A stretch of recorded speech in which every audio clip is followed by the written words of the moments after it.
अदी बिन हातम जो थे ना, ये हातम ताई के बेटे थे, बादशाह का बेटा था, ज़माना बड़ा देखा था, बड़े बड़े वज़ीरों मुशीरों, सारी ज़िंदगी आला सतही वफूद से मुलाकात हुई। अदी हुजूर की बारगाह में आए, मुस्नद इमाम अहमद बिन हम्बल में मौजूद।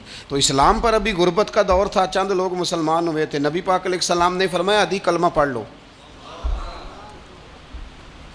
तो अदी कहने लगे मैं तो पहले ही एक दीन का मानने वाला हूँ। हुजूर फरमाने लगे जिस दीन के तुम मानने वाले हो उस दीन को मैं तुमसे ज़्यादा जानता हूँ। हुजूर फरमाने लगे जिस दीन के तुम मानने वाले हो उसमें क्या ये लिखा है कि माले गनीमत का चौथा हिस्सा खा जाओ? कहने लगे नहीं। तो फरमाया खा क्यों जाते हो? अदी कहते हैं चूँकि ये हमारे अंदर की बात थी बादशाहों की, तो मैंने फ़ौरन सर तस्लीम खम कर दिया, मैंने फ़ौरन सर झुका दिया। मैंने कहा आप बात ठीक कर रहे हैं। हुजूर फरमाने लगे अब अगली बात भी करूं या रसूलुल्लाह फरमाइए। फरमाया पता है तुम दीन क्यों नहीं कबूल कर रहे? ये भी मुझे पता है। या रसूलुल्लाह क्यों? फरमाया तुम देखते हो कि दीन के मानने वाले गरीब गरीब लोग हैं, तुम देखते हो कि अभी ये कमज़ोर हैं, तुम देखते हो कि मक्के वालों ने मदीना तैयबा से परेशान करके मुसलमानों को निकाल दिया है। ये गरीबी देखकर, बज़ाहिर इस्लाम की कमज़ोरी देखकर तुम कलमा नहीं पढ़ रहे। हुजूर फरमाने लगे अदी मकामे हिरा का नाम सुना है? बड़ी दूर था इलाका वो, मकामे हिरा का नाम सुना है? अदी कहने लगे हुजूर सुना है पर वो जगह देखी नहीं।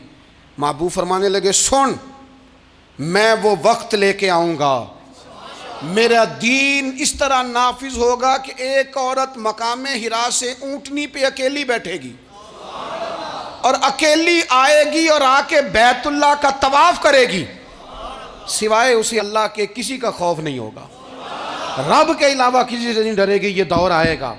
तू देख रहा है कि सिर्फ मक्के पे हुकूमत नहीं दुनिया पे मुसलमान छा जाएंगे। और हुजूर फरमाने लगे किसरा का नाम सुना है? कहा हुजूर वो तो बाज़ार इस वक्त बड़ा तगड़ा बादशाह है। फरमाया उसके इलाके भी फतह होंगे, वो ख़जाने मुसलमानों के पास आएंगे। और फरमाया तू तीसरी बात नबी पाक ने बयान की, फरमाया तू ये देख रहा है कि मुसलमानों में गुर्बत है? फरमाया आदि एक वक्त आएगा लोग देने के लिए निकलेंगे पर उन्हें लेने वाला कोई नहीं मिलेगा।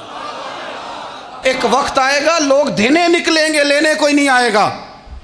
अदी कहते हैं कि मैं रसूल करीम का कलमा पढ़ के मुसलमान हो गया।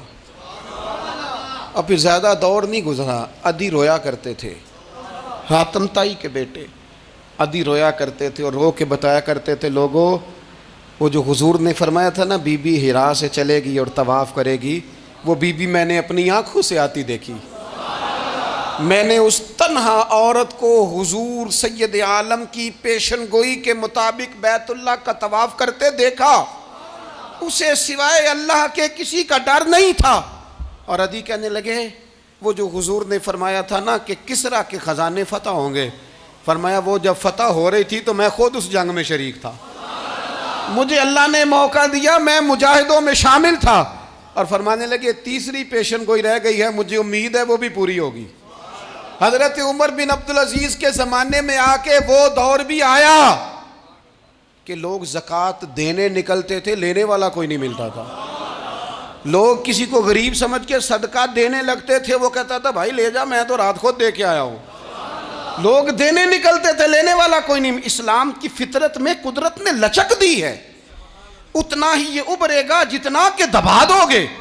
ये मौलवियों की वजह से, पीरों की वजह से, सियासतदानों की वजह से नहीं छाएगा। ये क्यों छाएगा कि अरसला रसूलहू बिल हुदा व दीनिल हक, ये इसलिए छाएगा कि अल्लाह ने भेजा ही हक के साथ है, ये आया हक के साथ है, लिहाजा छा जाए।